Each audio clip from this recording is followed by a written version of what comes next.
కగార్ జరిగింది, ఆపరేషన్ కగార్ అని చెప్పి అనేక మందిని ఎన్కౌంటర్లో చంపేయడం కావచ్చు ఇదంతా. అంటే అయితే వస్తావా, బయటకు వస్తావా లేదా చచ్చిపోతావా అనే నినాదంతో మొదలుపోయింది ఆపరేషన్ కగార్.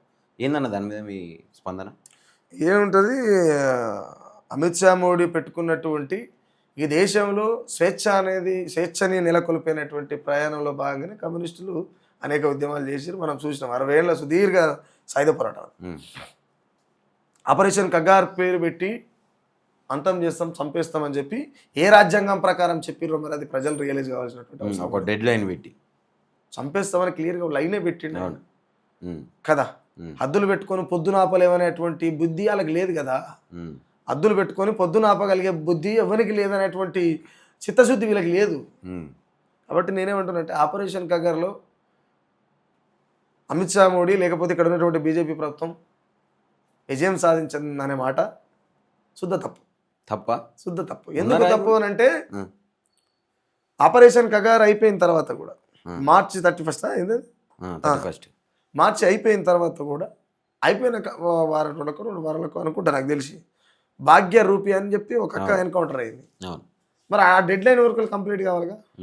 మళ్ళీ ఎట్లా మునిగింది, మళ్ళీ ఎట్లా జరిగింది అది ఎన్కౌంటర్? బీజేపీ ఓడిపోయిందని చెప్తున్నా, క్లియర్ కదన్నా. బీజేపీ ఓడిపోయింది, కానీ ఇక్కడ ఏం గెలిచింది అని అంటే నేనేమంటా అంటే ఇక్కడ మానవ ఉనికి గెలుస్తుంది. మావోయిస్ట్ పార్టీ అంటేనే మానవ ఉనికి. మావోయిస్ట్ పార్టీ అంటే తుపాకులు పట్టుకొని డడ్డని కాల్చుడు కాదు. మావోయిస్ట్ పార్టీ అంటేనే మానవ ఉనికి. కమ్యూనిస్టులు అంటేనే కమిట్మెంట్. ఇప్పుడు ఇంకా కొంతమంది కమ్యూనిస్టులు ఏంటంటే కమ్యూనిస్టులు అంటే కూడా అందరూ మంచోళ్ళు అని చెప్పలేను. మా ఆయన ఇలా కూడా రివిజనిస్టులు కొంతమంది. యుద్ధం చేతగాక మధ్యలో దొంగకొచ్చిన దొంగలు ఉన్నారు. అన్నలు అడవిలోకి పోయి చచ్చిపోతే ఊళ్ళో ఉన్నటువంటి చోటమోట ఎర్ర పార్టీలు ఉంటాయిగా, ఆ ఎర్ర పార్టీలన్నీ రాజ్యం కాళ్ళకాన్ని ఉండి ఇక అలాంటి ఎర్ర అన్నలు ఎట్లా అంటాం మనం? ఎర్రి అన్నలు అనాలి. ఎర్ర అన్నలు కాదు ఎర్రి అన్నలు అనాలి. ఎవడైనా గట్టిగా మాట్లాడితే చూద్దాం ఆ సంగతి. కానీ అయితే నేనేమంటున్నానంటే ఆపరేషన్ కగార్లో నక్సలైట్ పార్టీ విజయం సాధించింది. రెండోటి సాధిస్తుంది కూడా. ఎందుకు అని అంటే ఒక తల్లి పిల్లలు కనడం బంద్ చేసినప్పుడే విప్లవం అయిపోతుంది భయ్యా. నేను అందుకే అలా రాసిన, కన్నీళ్లకు కడుపై ప్రసవిస్తే వచ్చేద తిరుగుబాటు, ఈ రాజ్యపు విధ్వంసాలకు పుడుతడు ఓ నక్సలైటు, విప్లవమెప్పుడు విత్తనమే అంతం లేని సంతానమే, వేలాది వీరులను చంపింది రాజ్యం ఎన్నడు నీతిగా గెలిచింది. ఎడన్నా నీతిగా గెలిచినవా? నీతి అనేటువంటి సబ్జెక్టుకు డెఫినేషనే తెలియదు రాజ్యానికి. అన్న మీరు ఇంకో పాట రాసిండ్రు దీని మీద, ఆపరేషన్ కగార్ మీద. ఏంటది?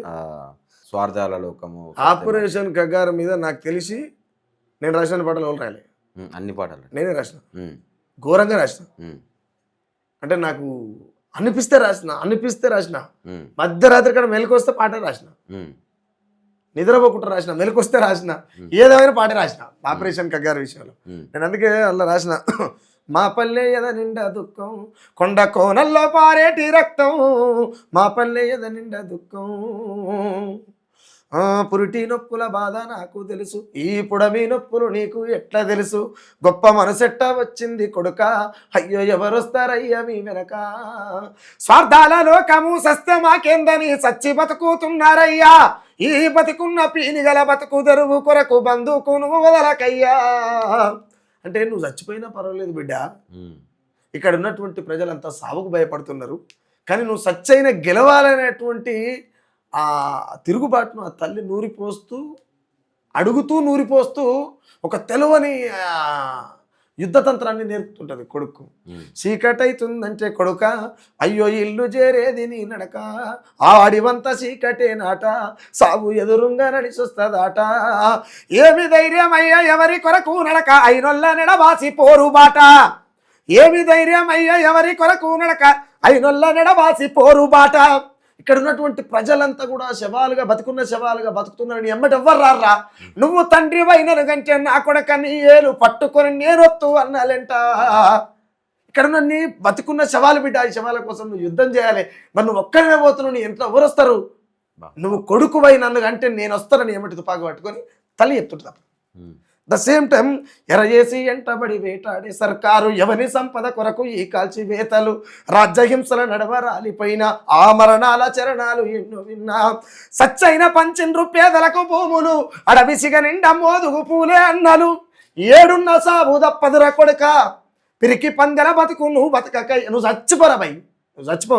ఇవాళ కాకపోతే రేపు చస్తావు, కానీ ఇవాళ కాకపోతే రేపు చస్తావు, కానీ నువ్వు ఒక మగోళ్ళ లెక్క చచ్చిపో బిడ్డ. నీ బతుకుకు ఒక అర్థం ఉండాలిరా, నీ పుట్టుకకు ఒక అర్థం ఉండాలి, నేను తీసిన నొప్పులకు లెక్క ఉండాలా బిడ్డ ఈ భూమి మీద. అంటే ఆ ఉద్యమం ఎంత గొప్పదైతే ఒక తల్లి కొడుకును వదిలేసుకుంటుంది. ఈ బతుకున్న శవాల కోసం నువ్వు బంధువుకు వదిలిపెట్టకు. బంధువు కంటే సంపడమా కాదు కదా. ఈ రాజ్యంలో జరుగుతున్నటువంటి అక్రమాలు, అవినీతి, భూమి ప్రజాపరం అయినప్పుడే ఈ భూమి మీద సమస్య పోతుంది, తిరుగుబాటు పోతుంది. నక్సలైట్లకు పురుడు పోస్తున్నది కూడా ఇక్కడ ఉన్నటువంటి రాజ్యమే అనేటువంటి ఆ సంగతిని ఆ తల్లి పసిగట్టింది కాబట్టి ఒక కవి రూపంలో అది చెప్పగలిగినాం మనం. అంటే దీన్ని కొన్నిసార్లు చెప్తుంటే గుండె పలుకుతుంటుంది ఒకసారి. అది మనం చెప్పలేము, అది చాలా బాగా అనిపిస్తుంటుంది. ఎందుకు నేను నేను మా అన్న, మా బ్రదర్, నా సొంతం అన్న, చదువు రాదు ఆయనకు, నా లెక్కనే. నేనన్నా 6 7 చదువుకున్నా, ఆయన మొత్తమే రాదు. ఏలిముద్ర ఆయన.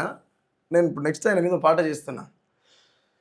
ఏంది పేరు రాయరానోడమ్మా, పేరు రాయరానోడమ్మా, పోరుకెట్లా పోయినాడో, రాత రాయరానోడమ్మా, రణమునెట్లా నడిపినాడో. చదువు రాదు, పేరు రాయరాదు, కానీ రణం నడిపిన జనం కోసం. అంటే ఆ ఎథిక్స్, ప్రజలు బాగుండాలనేటువంటి ఆలోచనలు, ఆ సంఘర్షణ నుంచి బయటకు వచ్చినటువంటి అంశాలు మనిషిని ఒక తిరుగుబాటుదారుని చేస్తాయి, ఒక జర్నలిస్ట్ని చేస్తాయి, ఒక రైటర్ని చేస్తాయి, ఒక సింగర్ని. అక్కడ ఉన్నటువంటి పరిస్థితులు మనుషులని అటు పట్టుకపోతుంటాయి. హిడ్మా మరణం అంతర్జాతీయమైందన్న. అవును, చాలామంది ఎన్కౌంటర్లో చనిపోయారు. ఈ హిడ్మా మరణంతో మొత్తం అన్ని నేషనల్ మీడియాలు కావచ్చు, అంతర్జాతీయంగా దీని గురించి చర్చ జరిగింది, మాట్లాడినరు. ఏమనిపించిందన్న దాని తర్వాత? అంటే నేనేమంటానంటే, హిడ్మా ఆయనది పుట్టుక నీకు చెప్పనికి లేదు. ఎందుకంటే నేను అంటే నాకు కొన్ని మనం చూస్తుంటాం, చదువుతుంటాం, చెప్తుంటే వింటుంటాం కదా. హిడ్మా అది పుట్టుక అననికి లేదు. ఆయన పుట్టుక ఒక ప్రపంచనం. ఆయన పుట్టుక సాధారణమైనప్పటికీ ఆయన మరణం ఒక ప్రపంచనం. హిడ్మా ఎవరో తెలియదు, చదువు రాదు, అడవి తప్ప ఊరు తెలవని మనిషి హిడ్మా. అడవి తప్ప ఊరు తెలవని మనిషి, కానీ ఎల్లలు దాటి అఖండ ప్రపంచాన్నే చుట్టుముట్టినటువంటి హిడ్మా. సెంటు భూమి లేదు, కట్టుకోవడానికి తల్లికి గుడ్డబట్ట లేదు, అమ్మ రొమ్మల మీద కప్పుకుంటేందుకు సింగులు చక్కగా లేవు, కొంగు లేదు, కానీ కొడుకు మాత్రం మానవాళికి కళ్ళపొడి నీళ్ళు తెప్పించాడు. ఎసంటే కొడుకును కానీ గట్ల చావు కూడా భార్యాభర్తలు ఇద్దరిని ఒక చితి మీద వేర్చడం అంటే ఇంత కోట్లలో ఎవరికి రాదనుకుంటున్నారు. ఇప్పుడు ఆ రాజీ అనేటువంటి ఆ అక్క కూడా వాళ్ళు ఎంత అన్యూనమైనటువంటి జీవితాలు, భార్యాభర్తలు ఇద్దరిని తలగబెట్టడం అంటే అంతకంటే అదృష్టం ఏముంటుంది మీద? ఏముంటుంది చెప్పు? ఇంకేది ఉండదు నాకు తెలిసి అమ్మ జీవితం తలగబడ. ఎందుకు చెప్తున్నా ఈ మాట అంటే మళ్ళీ జనరల్ విషయానికి వస్తున్నా. భర్త చనిపోతే భార్య విధవరాలుగా చనిపోయినంత కాలం కుమిలిపోవడం, గత జ్ఞాపకాలని తలుసుకొని రోజు చచ్చిపోవడం. ఒకవేళ భార్య చనిపోతే భర్త వాడు చెప్పుకోలేక, కనీసం దోస్తు కూడా చెప్పుకోలేక, ఇప్పుడు మగపిల్లగాడు కదా, చెప్పుకోలేక మద్యానికి అలవాటు నిద్ర పట్టక నరకం అనుభవిస్తూ సచ్చిందాకా రోజు చేస్తూనే ఉంటాడు. అడెన్నాడు బతుకున్నాడు, సచ్చిందాకా రోజు చేస్తూనే ఉంటాడు, ఎన్నాడు బతుకున్నాడు. కానీ అలాంటి జీవితం నుంచి ఒక అజరామరమైనటువంటి సాగు చచ్చిరాలు, అజరామరమైనటువంటి సాగు. వాళ్ళ సాగుని మనం అంటే మాటలలో చెప్పలేం భయ్యా. ఏదో సంతృప్తి పాట హిడ్మా మీదనే రాసిన అది పాట. ఇందాక కన్నీళ్లకు కడుపై అనే పాట నేను హిడ్మాది కూడా ఎందుకు అనుకున్నామంటే, హిడ్మా ఆ విలేజ్, ఆ వాతావరణం చూసినటువంటి క్రమంలో నాకు అనిపించింది ఏంటి అని అంటే, పుట్టేడు దుఃఖంలో పువ్వర్తి గ్రామం, తల్లి పుంజికి మిగిలే కన్నీటి తానం, కొండ కోనల కొడుకులని సాదుకున్నా, వాగు వంకల బిడ్డలని చూసుకున్నా, కొండ కోనల కొడుకులని సాదుకున్నా, వాగు వంకల బిడ్డలని సాదుకున్నా, కొడుకులారా బిడ్డలారా కడుపారగనుకున్న పోగొట్టుకున్నా, గొడ్డురాలునై ఒంటరిగున్నా, పుచ్చేడు దుఃఖంలో పువ్వర్తి గ్రామం, తల్లి పుంజికి మిగిలే కన్నీళ్ళ తానం, జీవితకాలం ఆమె కన్నీళ్లతో తాను అంటే దుఃఖం తీరని దుఃఖం అనేది కుటుంబం మొత్తం అందరిలోనే పోగొట్టుకున్నది కానీ నిజంగా. అసలు ఎంత ఎంత అమ్మో అది చెప్పలేం. ఏదో అంటే మనం మనస్తృప్తి కోసం పాట రాస్తాం, మాట్లాడతాం, అంటే ఇటువంటి ఇంటర్వ్యూలలో చెప్తామేమో కానీ అవి మనం రాతలకు ఊహలకు అందనటువంటి అంశాలు అవి. ఎందుకనంటే కొన్నిసార్లు అనిపిస్తుంది భూమి మీద జనజీవనంలో ఉండి కూడా నిజం మాట్లాడినందుకే పెద్ద యోధుడు అని చూస్తారు ఆయనని. అవును, మీరు చూస్తున్నారు నాకు తెలిసి. 100%. అవును, ఇప్పుడు సుక్కరామ నరసే ఉన్నాడు, అవును. అరే కత్తి లాంటి పాటలు రాస్తాడు బై, నిప్పు లాంటి అక్షరాలను పెడతాడు బై, ఎవ్వరిని వదిలిపెట్టాడు బై, తోపు బై, ఎవ్వరికి వెళ్ళాడు బై, మస్తు పొగరు ఉంటుంది బై. అరే ఇదంతా ఉత్తదేరా బై. నేనేమంటున్నా అంటే ఇదంతా ఉత్తదే. ఎందుకు అని అంటే నిజం మాట్లాడితేనే తోపు అయితే, నిజం బతకడం కోసం, నిజాన్నే బతికించడం కోసం వాళ్ళు నిజంగా చనిపోతారని తెలిసి కూడా పోయి ప్రాణాలు ఇవ్వడం గాలే కదరా పోయి బతుకులు. నేను ఈడ పెళ్ళంకాడ సంసారం చేసి పిల్లలగాంతి 3 పూటలు తింటుంటి, నచ్చినప్పుడు తాగుతుంటి, ఏసీలో తిరుగుతుంటి, అందరికి పరిచయం ఏముంటి, లోకం మీద అందరు గుర్తుపట్టే ఆయన దగ్గరికి వచ్చే జనజీవనలే ఉంటి. నేను నిజం మాట్లాడడం కూడా చేత కాకపోతే నా పుట్టుకకి అర్థమేముంది రా? ఇక నా పుట్టుకకి అర్థమేముంది నిజమే మాట్లాడకపోతే? ఇక నేను మాయకు పుట్టినట్టేట్టా? కాబట్టి వాస్తవాలను మాట్లాడడం పెద్ద అదేం కాదు, వాళ్ళ జీవితాలు మర్చుకుంటే మనం ఎంత గట్టిగా. మీ విషయానికి వద్దామన్నా అన్నా, అసలు పాట ఎప్పుడు ఎత్తుకున్నాడు సుక్కరామ నరసయ్య? పాట ఈ కొత్తగా ఎత్తుకునేది ఏం లేదు. పుట్టగానే డప్పులు వేసిన కులంలో పుట్టాం. పుట్టగానే అందరు తొట్టెలు వేస్తే మామూలు డప్పులు వేస్తాం. తొట్టెలు కూడా లేదుగా మనకి ఎక్కడైనా, తొట్టెలు కూడా లేదు. పుట్టగానే డప్పులు వేస్తే డప్పు మళ్ళీ పెట్టి డప్పులు వేస్తే పెరిగిన లేవు. పాట కొత్తగా మనకు అబ్బేది ఏమి ఉండదు. బై బర్త్ మన ఉమ్మనీరులోనే ఉంటుంది అది. పాట అయినా దరువు అయినా. మీరు వాడిన ఫస్ట్ పాట, నేను మీకు పేరు తెచ్చిన పాట, మిమ్మల్ని పాట సుక్కరామ నరసయ్య పాడగలుగుతాడు, పాటగాడు అని చెప్పి గుర్తించినటువంటి ఒక పాట అంటే బాగా పరిచయం అయినటువంటి పాట అంటే నేను అదేంది, ఎవరయ్యా భారతదేశం అభివృద్ధిలో ఉన్నదంది, అది నిజమైతే దేశంలో ఏమేమి మారిందో తెలపరండి, ధనికులై నొల్లు తొడిగిడిసి నా బట్ట అంగడంగడి చూడు పాత బట్టల మూట, మండు టెండల్లోన చెమట సుక్క కుదడిసి పేదొల్ల ఎన్నుపై చిరిగిన చొక్క, రెక్క ముక్కలు చేసి పూట గడిపేటోళ్ళు అంగట్ల పాతంగిలాగు కొనుక్కుంటుంటే, ఎవడయ్యా భారతదేశం అభివృద్ధిలో ఉన్నదండి, అది నిజమైతే దేశంలో ఏమేమి మారిందో తెలపరండి. ఇంత లోతుగా ఎట్లా పోగలిగినాం అంటే, అదే అంగట్ల ఆదివారం అంగట్ల పాత బట్టలు కొనుక్కొని వేసుకున్న సుక్కరామ నరసయ్య, లగ్జరీ లైఫ్ అనుభవించినటువంటి సుక్కరామ నరసయ్య కాదు, ఈయన పాత బట్టలు వేసుకొని వచ్చినటువంటి సుక్కరామ నరసయ్య.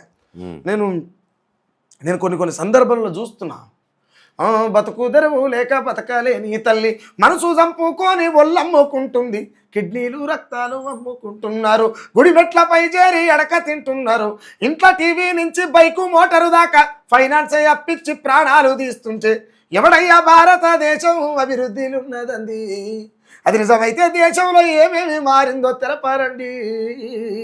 నాకు స్ప్లెండర్ బైక్ ఉండే, అది ఇప్పటికి కూడా ఉంది. నా లైఫ్లో ఫస్ట్ టైం కొనుక్కున్నది. ఒక 16,000 డ్యూ ఉండేది క్లియర్. చౌటుప్పల్ల సెకండ్ లైన్లో కొనుక్కున్న బండి. బట్ ఫైనాన్స్ డ్యూ ఉంది, నేను కొత్తగా పెళ్ళైంది, కట్టే పరిస్థితులు లేను, బండి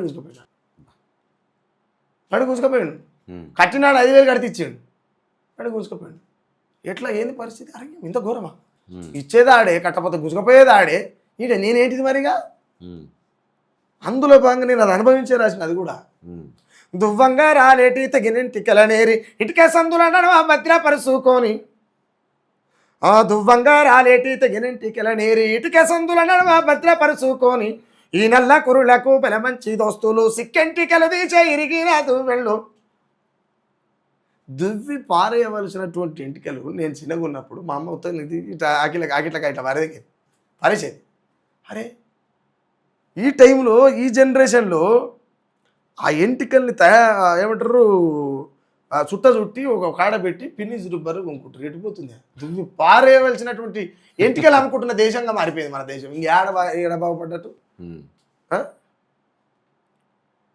అంటే నేను ఇంకో చరణంలో ఏం చెప్పినంటే, పడత బట్టల గూడు పత్తకే లేదాయే, ఆడు బాబానికి పెద్ద బిల్డింగ్లు ఏమంటారు, అది ఉంటుంది దానికి సరిపోదు. కానీ దాని పక్క పొంటే వీడు ఒక పరద బట్టలు ఎదటి బొంగును ఉంచి పరద బట్టలు కట్టుకొని ఉంటాడు. ఎటు జానడు ఉండదు, అలా సంసారం చేసి పిల్లలు కట్టాడు. అది ప్రాక్టికల్గా చూసిన నేను చిన్నగా ఉన్నప్పుడు మా అమ్మ నన్ను నేను కొంచెం పెద్దగా అవుతున్న సందర్భంలో ఎన్నో సీరాడికి వచ్చి తొట్టెలు కట్టి కంప చెట్టు గట్టి ఊపిందట నాకు. అంటే ఇవన్నీ చూస్తుంటే చాలా బాధ అనిపిస్తుంటుంది. అందులో భాగంగా ఈ పాట రాసిన రాసే క్రమంలో చాలా పాటలు రాయాల్సి వచ్చింది. ఇటు వచ్చేసిన నా మీ నోటి నుంచి ఒక పాట వినాలని ఉంది. ఏంటది? వీర తెలంగాణ బలే పాట ఉంది ఒకటి. వీర తెలంగాణ రగిల విప్లవాల కిల్లర్ అని ఒక వేదిక మీద చూసిన. చాలా అద్భుతంగా పాట ఎవరు రాసిరో ఎవరు వాడిరో తెలియదు. నిసారన్న రాసి అన్న కరోనాలో చనిపోయాడు పాపం. కరోనాలో చనిపోయాడు. ఆయన చాలా పాటలు రాసిండు, ఒక్క పాట అని కాదు. తెలంగాణ ఉద్యమంలో పండు వెన్నెలలోన పాడేటి పాటలేమాయి ఒకసారి పాడన. ఇప్పుడు ఆయన లేడు కాబట్టి ఓడోడో దొంగన కొడుకులు అంతా మేము రాసినామని చెప్పుకుంటారు. ఈ పండు నేను కూడా విన్నా పాట.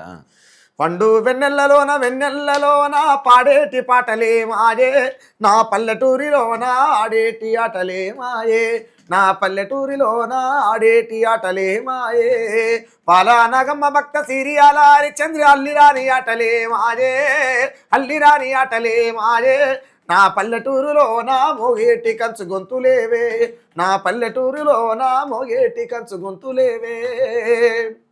ఇప్పుడున్న కళాకారులు ఏంటంటే నాకు కొంతమంది సింగర్లని అంటే ఈ రాజకీయ నాయకులకు కావచ్చు, కొంతమంది దొంగలకు పాటలు పాడే కొడుకులు ఉన్నారు కదా, వాళ్ళు ఇప్పుడు ఆయన వచ్చిందంటే మైక్ ఏ షార్ప్లో పెట్టు, బి షార్ప్లో పెట్టు, పిక్ కడలు కట్టని ఇట్లా ముచ్చట చెప్తుంటారు. అది పేద ఏదో చేసినట్టు ఆడ వెనకంగా పాట వస్తుంటుంది, ఆ పాటకి ఇటు గొంతు కలుపుతాడు, అంతే ఏం ఆడాడు.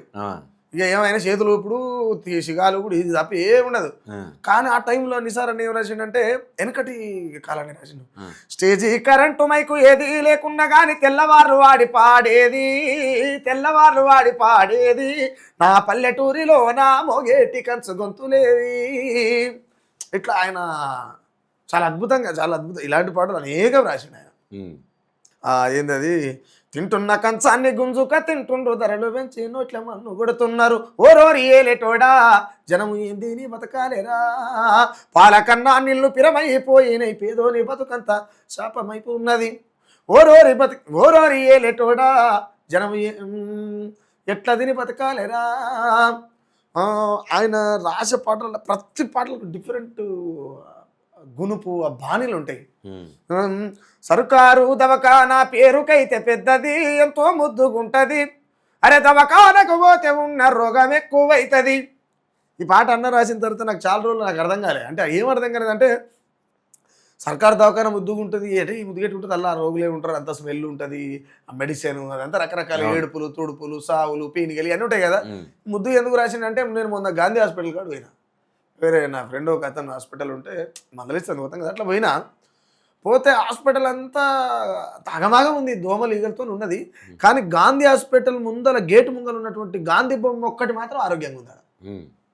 అరే అచ్చా ఎందుకు రాసిండా ఏమి అని అనిపించింది నాకు, మనమని అనిపించింది. సర్కారు దవాఖానా పేరుపైతే పెద్దది, ఎంతో ముద్దుగుంటది, దవాఖానకు పోతే ఉన్న రోగం ఎక్కువైతుంది, నేతలెవరు దవాఖానా జోలికెళ్ళరు, ఇక ఎల్లిరంటే అల్ల నుంచి బయటికెళ్ళరు, దవాఖానల పరుపులేమో పాడే లెక్క ఉంటాయి, పంత నిద్ర పట్టదు, దవాఖానల పరుపులేమో పాడే లెక్క ఉంటుంది, పంత నిద్ర పట్టదు, దోమల జీగలతోనే రోజు గడుచుతుంటది, దవాఖానల పయకానకు దర్వాజాలుండవు, నల్లగూడ ఉండదు, నీళ్ళ డబ్బ ఉండదు, గలీజంతా నిండి గబ్బు వాసన కొడుతుంటది, రోగి మీద రోగికి ప్రేమ ఉంటది, అది రోజుకింత దూరమై లేపుకెళ్తుంది. చాలా అద్భుతంగా రాసిండు ఆయన. అంటే ఇక నాకు నీకే బెడ్ల మీద ఉన్న ఏం చేస్తారు, మా ఎంతమంది జీవో నా పిల్లకు పెళ్ళి కాలే సత్సంగం అని ఈమె ఏడుస్తుంది. నా కొడుకు మొన్ననే పెళ్ళి అయింది కానీ పిల్లలు అయితే లేరు అమ్మ 10 ఏళ్ళు అవుతుందని ఈమె చెప్తుంది. ఆమె చెప్పి ఇద్దరి మధ్యలో ఇద్దరు దోస్తులు అవుతారు, ఎవడో తెలియదు దోస్తులు, ఇద్దరు రోగులు దోస్తులు అవుతారు, అటు ఇటలోపు ఇద్దరులో కూడా చచ్చిపోతారు. అంటే సర్కారు దవాఖానా పరిస్థితి అటు అని ఇట్లా. అంటే ఇది ఎందుకు చెప్తున్నంటే నిసార్ అన్నట్టు ఆయన చాలా అద్భుతమైన పాటలు రాసిండు. సిపిఐకి ఆయన ఒక బలంగా పనిచేసిండు. ఆయన పేరు ఎక్కడ వినబడకపోవడం అనేది బాధ అనిపిస్తుంది. వీర తెలంగాణ రగిలే విప్లవాల కిల్లరా, నల్లగొండ జిల్లంటే మండె నిప్పు పెల్లరా. వీర తెలంగాణ రగిలే విప్లవాల కిల్లరా, నల్లగొండ జిల్లంటే మండె నిప్పు పెల్లరా. సాకలి ఐలమ్మ సేవ సాటింపయ్యిందిరా, దొడ్డి కొమరయ్య పోరు ముగ్గులు పోసిందిరా. బందగి బలమందించి ముందు నడిసినాడురా, జనగామ సింహమయ్యి చెంగున దూకిండురా. వీర తెలంగాణ బలే, వీర తెలంగాణ బలే, బల బల బల బల బల బల వీర తెలంగాణ రగిలే విప్లవాల కిల్లరా, నల్లగొండ జిల్లంటే మండె నిప్పు పెల్లరా. కొలను పాక విప్లవాల కొలనైనాదిరా, పటపటమని నిర్మట పళ్ళు కొరికినాదురా. ఆకునూరు ఆకురాయి సాన పెట్టినాదిరా, బైరను పెళ్లి పోరు సైరనై మోగెరా. వీర తెలంగాణ రగిల విప్లవాల కిల్లరా, నల్లగొండ జిల్లంటే మండె నిప్పు పెల్లరా. చిట్టాల సౌటుప్పల సిచ్చు రగిలినాది, ఇక చిట్టాల సౌటుప్పల సిచ్చు రగిలినాదిరా. రాచకొండ ఎర్ర దండు కండగ నిలిసిందిరా, బొల్ల పెళ్లి పులిగిల్లా బొబ్బిలైనాదిరా. భువనగిరి నాడు బారు తుపాకై పేలెరా. వీర తెలంగాణ రగిల విప్లవాల కిల్లరా, నల్లగొండ జిల్లంటే మండె నిప్పు పెల్లరా. సూర్యపేట నైజాముకు సూటి పెట్టినాదిరా, సుద్దాల పాట యుద్ధ బాటను నడిపిందిరా. సుద్దాల పాట యుద్ధ బాటను నడిపిందిరా. వీర తెలంగాణ పోరు జగతికెక్కినాదిరా, 5,000 వీరులను అర్పించిన తల్లిరా. 5,000 వీరులను అర్పించిన తల్లిరా. ఎంత అద్భుతంగా రాసిన పాట, ఘోరంగా అసలు చలవగా రాసిన పాట అన్న. ఉద్యమ టైంలో మీకు ఈ ప్రజానాట్య మండలి నుంచి కావచ్చు, మీరు పాడుకున్నటువంటి పాటలు కావచ్చు, ఎక్కువ సార్లు మీరు పాడిన పాట, మీరు విన్న పాట ఏదన్నా? అంటే నేను పాటలు ఏం పాడలేను అన్న ఉద్యమ టైంలో, వెరీ సీరియస్గా. అంటే చాలా మంది చెప్తుంటారు, ఇప్పుడు ఇందాక నువ్వు పంపతో చెప్పినావుగా, ఆ గంపలుగా పెట్టాడు, ఎక్కపై పిల్లలకు గంపలుగా పెట్టాడు. నేను జైలు పోయినా, నేను అది చేసి నేనైతే నేను చూడలే. కానీ నేనైతే తెలంగాణ ఉద్యోగంలో ఒక వేదిక మీద ఒక మూల కూర్చొని డప్పు కొట్టేది. అదే విన్న పాట కావచ్చు, పాడిన పాట కావచ్చు అన్న, అందుకే అదే డప్పు కొట్టేది. అంటే నేను ఎందుకంటే చేసింది ఓపెన్గా చెప్తాను, నేను చేయకపోతే చేయలేదని చెప్తాను. నన్ను కొడతాను ఇవి కొట్టవు కదా, ఓపెన్గా చెప్తా. అది మందికి పిన్నెలకు గంపలు కప్పే సంపదకాలకి మాట్లాడాలంటే మనతో కాదు కాబట్టి చెప్తున్నా మాట.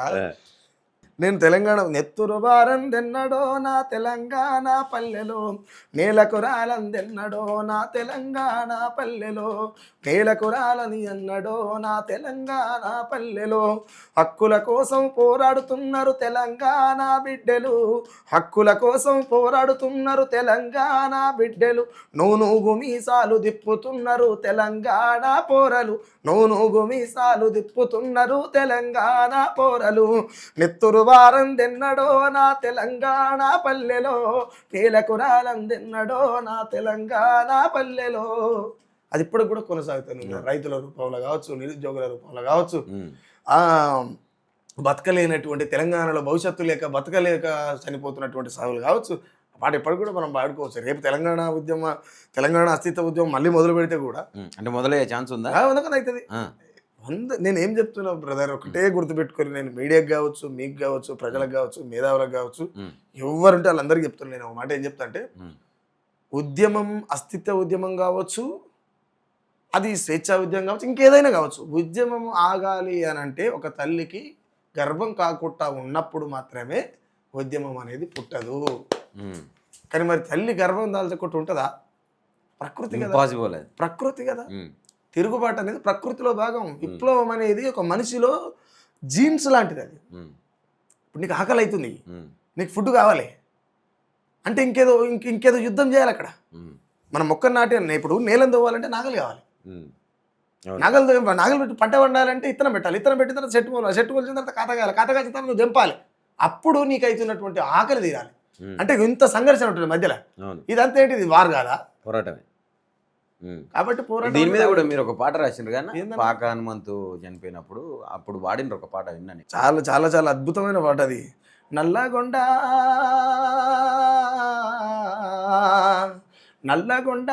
చండూరు మండలం పుల్యంల గ్రామం, ప్రజాయుద్ధం పాక హనుమంతును విప్లవ యోధుని గన్నదమ్మో.